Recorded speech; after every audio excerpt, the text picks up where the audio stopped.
ఏకాదశి వ్రత నియమాలు, పూజా విధానం. హిందువుల పండుగలన్నీ చంద్రమానం లేదా సౌరమానం అనుసరించి జరుపుకుంటారు.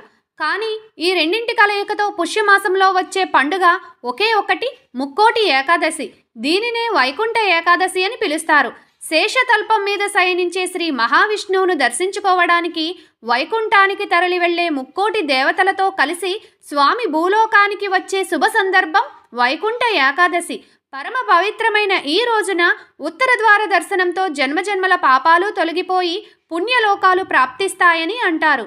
ముక్కోటి ఏకాదశి రోజు విష్ణు దర్శనం తర్వాత పూజ చేసి ఉపవాసం ఉంటే అఖండ ఐశ్వర్యం సిద్ధిస్తుంది.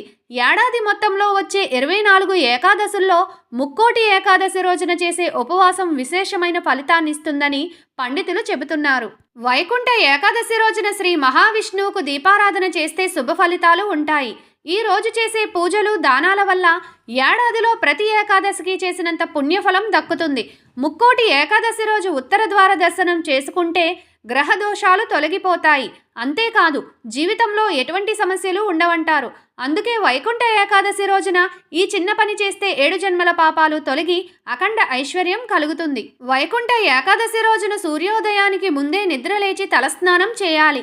స్నానానంతరం పూజ గదిని శుభ్రపరుచుకుని మామిడి తోరణాలతో అలంకరించాలి.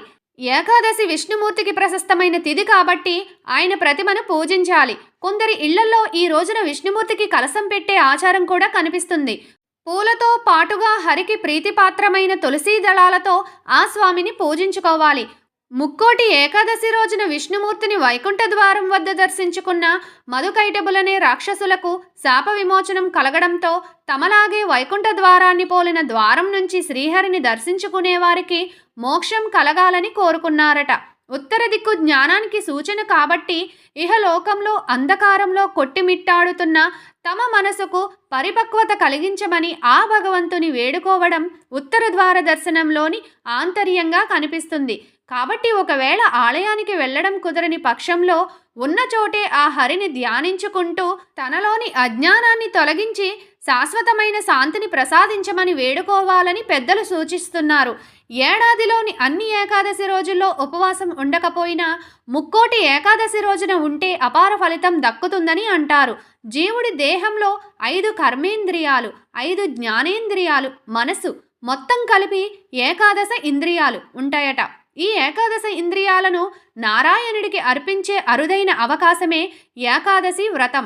ఇందుకోసం దశమి రోజు రాత్రి నుంచే ఉపవాసం ఉండి ఏకాదశి రోజున కేవలం తులసి తీర్థాన్నే స్వీకరించాలి. మర్నాడు ఉదయం ఎవరికైనా అన్నదానం చేసిన తర్వాత ఆహారం స్వీకరించాలి. వీడియో నచ్చితే లైక్ చేయండి, తెలిసిన వారికి షేర్ చేయండి, సబ్స్క్రైబ్ చేయని వారు సబ్స్క్రైబ్ చేయండి. Thank you for watching.